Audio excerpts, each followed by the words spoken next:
Thanks so much for joining me, guys. Thanks for having us. Appreciate it. Yeah, so new band, new music. I'm really loving it.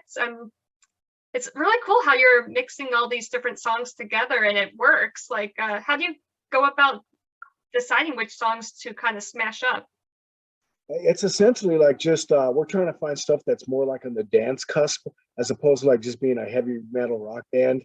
And we're kind of just taking the practical theory of like what DJs do and smashing that up, that attitude of like just making sure you're fusing all kinds of different elements from different sectors of music and not taking anything off the table. So we're pretty much open to anything that's out there, whether it's country or punk or even polka. I'm sure we're going to end up doing a polka song at some point.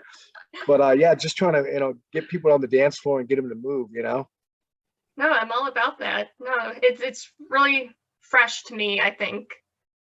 Yeah, I mean, Especially it's definitely like like we're more from the ideology of like coming at it from like an EDM point of view, doing like just like I said, it's more.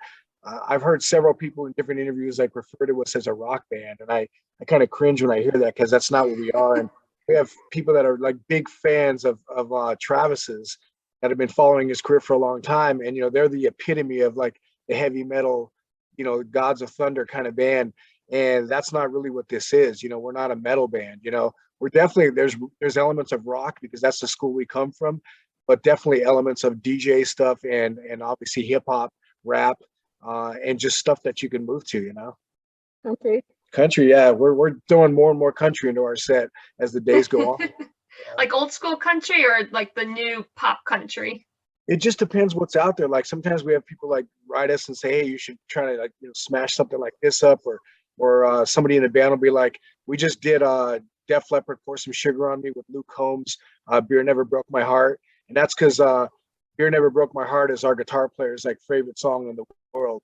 So he was like, "Man, I would love to hear that with like Def Leppard," and I was like, "Let's see if we can get something going." So we just literally finished that one like a week ago. So yeah, anything goes. There's no boundaries or limits. Yeah, and since you guys have already known each other, does it make it easier to work with each other? But you know what? I've been friends with three of these bandmates that I'm in with now, and it has been such a journey of our friendship.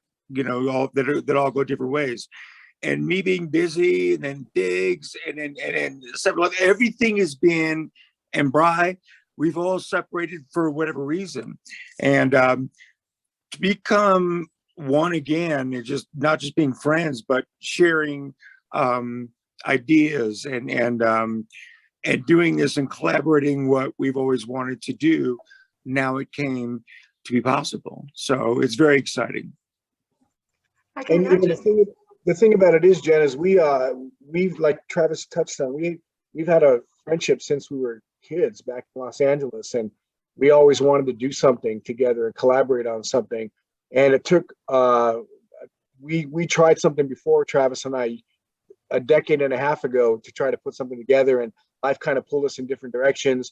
And this thing came about with another artist who's a friend of mine, a big artist, and he was basically saying we should try to do some like some mashup music, and that's how this thing kind of came formulated. Is we started working on some stuff, and all the while I was like thinking just months ago, like when we started to put the band together, like who would be the ideal people to put in this band, and Travis was at the top of the list and the only list of as far as bass players are concerned, and to see him like have a kind of change of life and have an opportunity to like to venture into something new was just an absolute blessing for us. Oh, it's awesome.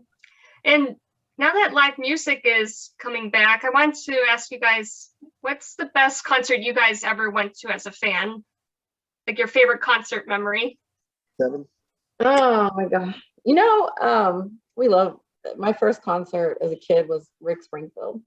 Oh, And wow. And I think he's so underrated. He's such an amazing performer, amazing talent. That was when I realized I really liked boys. That was when I saw I was 8 years old and I was mad precious. But yeah, other than that, I would probably say I'm a big Def Leppard fan. And I got to see them front and center in Tucson, Arizona. So me and my girlfriends were literally like right there in front of them. And my God, they just put on the best show. I mean, after all these years, it's hard to see artists that still look great, still perform great, still sing great. They take really good care of themselves and they just kill it on stage. So I have to give thumbs up to those guys. No, like Phil Collin, I mean, he's buff at his age. He looks better now than he did back then. That's how Travis is. He just gets more sexy as the years. Definitely. It gets more expensive as well. You can tell by more stuff. And getting out of what just everything in the past, it's really fun to create myself again and really dig into how I feel at the moment. And that's what's going to be fun for me to explore with, depending on what I want to do. And this is what I came up with today. And with that being said, it's like, it doesn't have to be Halloween. Let me go back to that concert and then Diggs will take over, because I guess to answer your question. The Bengals and Mr. Mister. Oh yes, nice. Love Mr. That was a great one. But the first concert that I saw, I think I was 8 years old, was Kenny Loggins. But then I knew, yeah, Kenny listening rules, man. definitely. to Mr. Mister, and yeah. Go ahead, Diggs.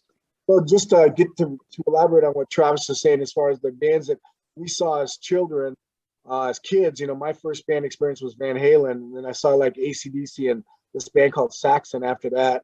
And then to graduate into like, your formative, like your late teenage years, and you start getting into more bands. Like I rediscovered like the New York Dolls and Hanoi Rocks, and then graduated into like Marilyn Manson. So the image thing, what you're looking at with Travis, is like, it's an almost graduation again for us to be able to come back to our roots. And even though Seven and I aren't like completely glammed out right now, Travis brings a lot of that Ziggy Stardust, the David Bowie collective, just the boundless ability to be able to dress like just like stars again, but also to feel this kind of palpitation of a band that's kind of free. We have no shackles, because we're not doing original music, so we're not a slave to like a record company. We're not a slave to like what society thinks an original band should conform to, because we're doing just this kind of DJ kind of, smash up music. We can pretty much do and be whatever we want to do. And we just collectively decided that we want to kind of revamp and almost give a rebirth to our heroes that, don't really do that kind of stuff anymore. And rock is kind of void of any type of semblance of like big stars again, And even if it's just if it's for a breath, like a breath of, they get to come to a show and see people that are, that are elevated to a higher degree of like dressing, and they just look crazy and funky. And like, to us, it's just like Travis said, it doesn't have to be Halloween to be dress up. It's just something that we want to kind of reintroduce into the the vernacular of like how people speak about rock music again. So it's not just allocated to like hip hop and country stars and people like that are completely have just thrown shade on the community of rock, because rock guys all they just look the same now, man. Nobody goes out of their way to try to stand out or stand up, No, that's a good point. And I have to say, Travis, your look is on point. I love it. Right? It always is. I mean, and every interview he just gets, he gets more collectively. To myself, I believe. Yeah. I don't cut you off, but oh, you're right. You're right. It's great because I get to be free, and thank you so much for the compliment. But again, this is fun to truly, like Diggity was saying, it's like we get to just, there's no boundaries and nobody's telling me what I can and can't do. So I get to just be free and do whatever the fuck that I want to do for the next show, or however I feel. And that's something that is a big deal for me, because I get to just go, let's do this, let's do this, let's try this, let's do this, let's try different hats and different glasses and whatever. So this is what I put on today. But again, I appreciate all your compliments. But again, I just can't wait for us to to have our first show and to continue to deliver what this amazing project is that I'm so excited to be a part of.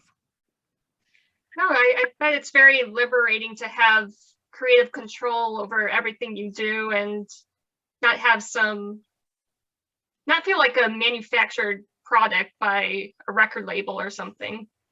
I don't think Let me retract that, Jen. I believe that record companies will probably look at this thing and probably scrutinize it a little bit. I mean, I know there's an audience out there that's scrutinizing this. I know there's individual people that are scrutinizing this, but it's nothing new. I mean, what we're doing is essentially the same. I won't use the word regurgitated, but it is the same manufactured kind of thing that Sugar Hill Gang was doing when they lifted from Blondie's Rapture, that Aerosmith and Run DMC did, that Linkin Park and Jay-Z did. Ours is just like, we're taking elements of all kinds of different music, and because we're not beholden to a label, and we're essentially just this is a show band, like we're free to do whatever we want. We're free to not be constrained in our abilities to dress a certain way. We're not worried about putting out, you got to have a hit song on your record, or the record company makes you go back and record, 15 more songs. Like this band is like built for Vegas. It's, we're all aware of Circus Olay. We call it the Circus Decay, because we basically feel like it's one of those shows that essentially we believe at some point, like Virgin Hotel, wink, wink, or Mandalay Bay, wink, wink, or one of these hotels is going to literally build a club around this act, because that's what it's built for. It's built for like just big theatrics and oversized everything, Yeah, and do you feel like a lot of people are nostalgic for this right now? They want to hear the songs that, they loved, growing up. Well, Especially, yes. guys, and then and then seven over. But at the same time, this is one thing that got me into it so much, because I didn't want to retire and not play music anymore. This gave me something to go. These are all the songs that I dig. I grew up just loving music and not judging anybody or anything. I love Michael Jackson, Prince. I love Tupac. I love Kenny Chesney. I love all this shit that is so good. I love heavy metal. And to mash this up was such a fun thing to do that I'm still working on. And it just brings me delight to work on it. And if I have that, and I've been around the block a few times, but I believe that other people, once this thing is out there, they're going to freak out and dig it as well. And we don't have to be whatever you want us to be. Nope, it's about what we want us to be, and we think that it's going to flow within, and that's just having a great time and shaking your ass off. And yeah, that's how I feel. Seven, how do you feel?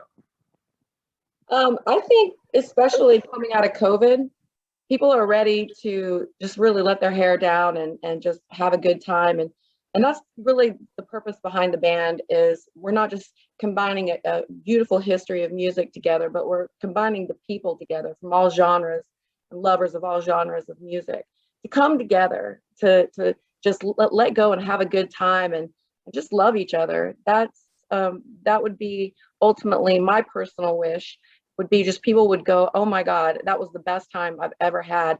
And you've got some rockers standing right beside some rappers, and they're all rocking out together. That to me is mission accomplished in my book. Yeah, that's basically what it is, Jen. I mean, it's founded on the principle of like, Travis was confronting retirement when he left SP. He was looking at the abyss and going, I guess this is the end of the road, because he had pretty much, made all his dreams come true. And he put in a lot of work and a lot of effort into building that empire that they had. And he didn't need to prove himself to anybody anymore. He certainly didn't need to prove himself to his own accolades or his abilities, because he had reached heights that, most guys never reach. And for myself, doing what I've been doing for the last 25 years, I had stepped away from music for the longest time, Jen. I came from the world of music, and I ended up on television, and I didn't have an infinity for it anymore, because I figured out that there was other things that I love to do outside of being in a rat race and being a slave to like the music industry.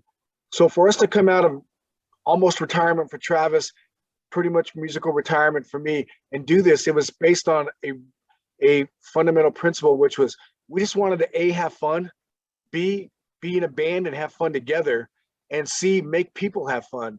And that's all it was about. And that's why DJ music is killing it right now, because people just go to those shows and they don't have to worry about anything but just dancing and having a good time.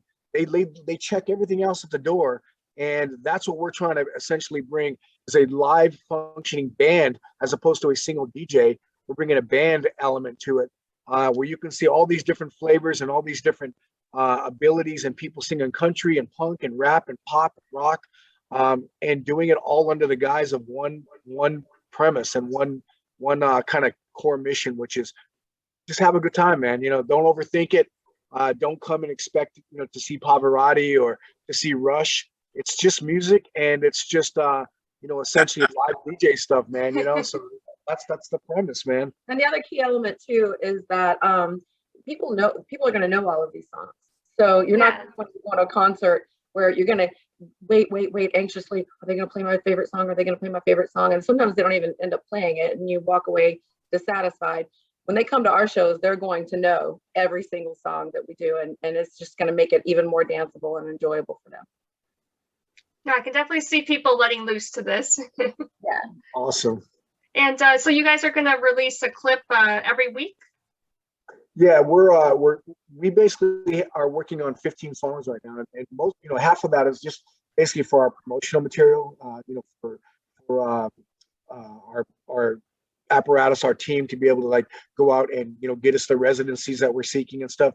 But we're going to release all of this stuff for free in a digital download in 2022, because we don't own the rights to the music. We don't want to run into any kind of legal problems. So if we're not making any money off that side of it, as far as the mechanical royalties and the publishing aspect of it, and we're just giving it away, it's no different than a cover band just playing it, So we're going to be dropping a song probably every week until we start playing out, which looks like it's in the very near horizon. We just dropped a kind of a information bomb that we're going to be doing the show within the next 30 days, I believe, and that's going to kick off what looks to be like residencies in possibly Vegas, Los Angeles, and Austin, Texas. So, we're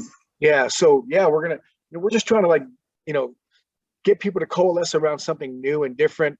And I'm still a little baffled why people think it's so new and different when, like I said, it dates back to 1980. I mean, I was a big fan of Sugar Hill Gang when I was a little kid, and I remember just hearing all the stuff that those guys were mixing together.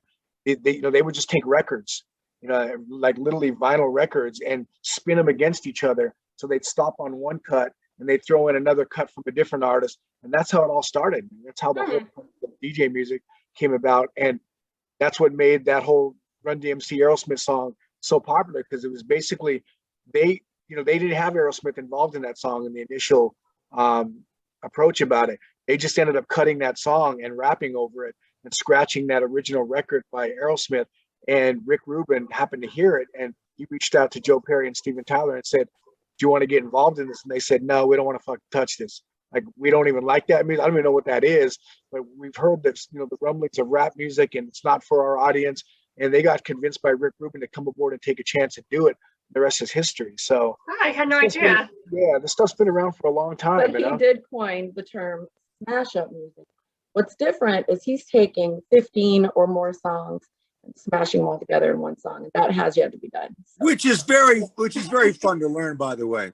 Oh my God! Oh, yeah. Travis gives me shit, man, all the time. He's like, the songs go from one thing to the next. I'm not sure what key I'm listening to. Like, it's so genius that and again, I don't mean to cut you out, but at the same time, it's like it's one of those things going, this is what is going to keep me on my toes, as well as going, yes, I love this, I love this, I love this. But the changes are also badass. But for me, well, I won't consider myself a musician, but somebody that plays an instrument. But wait till it exceeds to whoever is going to be there listening to it, because it's going to be so polished, and I'm sure that the crowd is not going to believe what they're going to hear next in one song. And then we've got 15 songs. We're going to do a set for the first run, and then we'll see what happens after that. But it is one of those things of just going, oh my God, this is so freaking cool. It's just mayhem. It's just going to be absolute mayhem. We listen to these songs.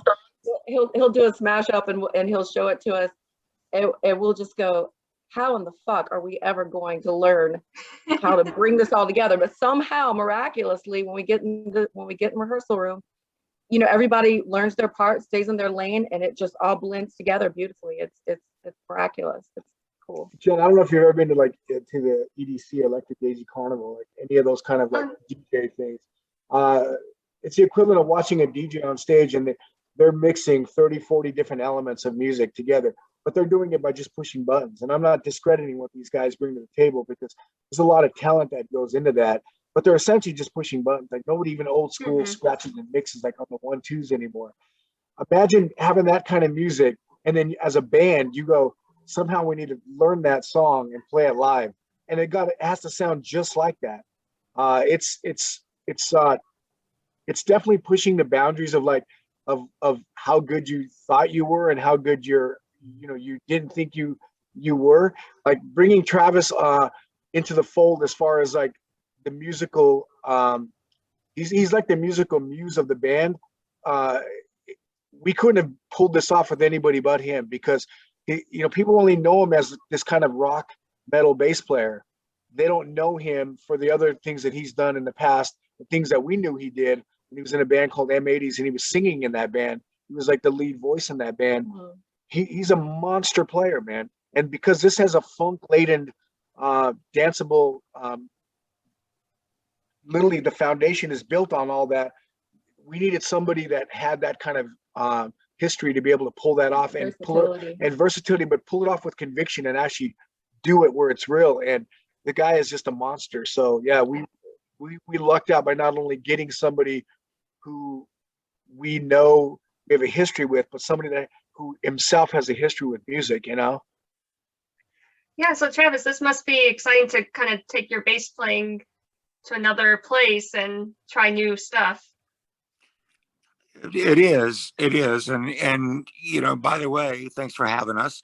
But with that, it's a different thing that I have not done before in a long time. And to have somebody, just like those guys all do this as well, live somewhere else, from where they live, and they work their asses off on doing things. And I just go, I'm going to work on these parts because they're so enjoyable, and I get to be, with people that I care about deeply, that I love. And it is first and foremost, before I jumped into anything, I had to make sure that I was going to have fun, because there's other reasons, for why I stopped for a bit, was to recapture that. And I just feel like this is something where every day I wake up and I go, shit, I can't wait to go to work. And my work is to, study these songs that are so bananas, but so great. I go, okay, that's right. These breaks, this break. Okay, we did. But it's so fun to do, and I get to tickle my brain again and use more, use more fingers and well, you know what? Not so much. It's more or less just the timing and just grooving with these guys. But I guess I use more fingers just so when people see me use a bunch of fingers, they think I'm really good. But in fact, you actually are. Yeah, he's incredible. Very, very incredible. I don't think any ESP fans are going to recognize him because he's bringing just a whole different layer of element to his portfolio that he hasn't been able to explore. Not to say that, Lexxi as a character wasn't an animated character per se, but like what you're looking at right now, like he's graduating into the things that me and him used to share back in the day, like the love of David Bowie and that kind of the reinvention of self, and like the things that Madonna and people like that used to be able to do, which is just kind of curate a character and change it on a whim. Wake up one day and go, the person that I was yesterday, I'm nowhere near today. And I'm so free I can change it. And I can go on stage and literally have a spider costume on with like 8 legs, and like it's gonna fit, because it's just there's literally no boundaries to what we can do image wise. And there's obviously no boundaries we will never be faced with as far when it comes to music. If people are putting out good music, DJs are making great stuff, and we're catching some of that energy, and it's literally it's being transferred from all those kind of historic artists through us as a conduit and being pushed back into the audience, and they're receiving that transmission, then we definitely are doing the right thing, Yeah, no, I love that, and I really hope to see you guys in Boston. I don't know if you know this new venue. It's called Big Night Live. I think No. you guys would be perfect there. Yeah, well, definitely when we get off, like, maybe get us the info so we can get it off to our people and stuff. We're, like I said, we're fielding offers right now, and we're absolutely, I can't begin to tell you, Jen, like, I don't know how many artists profess to this kind of stuff, but we're just so humbled by the reception of the people that have kind of put their arms around this and embraced it and stuff. We're getting all the normal kind of trolls and stuff, and we get people that are trying to poke holes in it. They want to try to defeat it before it ever gets off the ground, kill the baby in the crib theory. But we're family, man. So nothing's going to tear this down. We're just beginning, and the fact that we haven't even played a show, and we're literally being offered residencies in major P1 markets. It's a testament to, like, not just the music, but the people that are performing it. That's really exciting. It is. And I think the Steel Panther fans that love Lexxi because he was a favorite, and I think that they're going to love Travis as Travis even more because he is a phenomenal musician. He's a phenomenal guy, and we are so blessed. Like I said, we're all family. We've known each other a long time. We're ready to bring it. So really excited. But everybody in this band, Jen, is like, literally, and I mean this, like, if I wasn't in this, I would be saying this. Everybody is phenomenal in their own right. Each person, the amount of real estate that they stand on, which is, whether you're the rapper in this band, Hype, or you're Brian, the guitar player, or Danny, the drummer. Each one of them brings an element to this that's critical in making this thing work. And bands say this all the time, where I couldn't see it working with anybody else, and then they end up firing two dudes and they get two guys, and it works just the same as it ever did. This thing couldn't work unless these people were actually doing it, because you have to have the wherewithal to, like Travis said, to look at this stuff from a 30,000 foot perspective and go, I'm not even sure what I'm listening to. Like, at first it sounds a little bit like it's a train wreck, and then the train is on the track and you go, I'm just going to get on the train and ride it and see where it takes me. And it takes you to Funky Town, and you're just like, I'm good with the ride, man. Like, this is the coolest ride I've taken, man. I'm good with it. I'm going to jump on it and take it again, man, So, yeah. Funky Town is the destination. That's the destination, kids, man. It's not Trollsville. Don't go to Trollsville, man. Nobody wants to live in Trollsville. No, So, definitely not. Well, guys, I really appreciate you guys talking to me. It's been a blast, and I'm really excited to hear the rest of your music and hopefully catch you guys live. Thank you so much, Jan. God bless you, sweetie. Appreciate you. Appreciate you very much. Thanks for having us.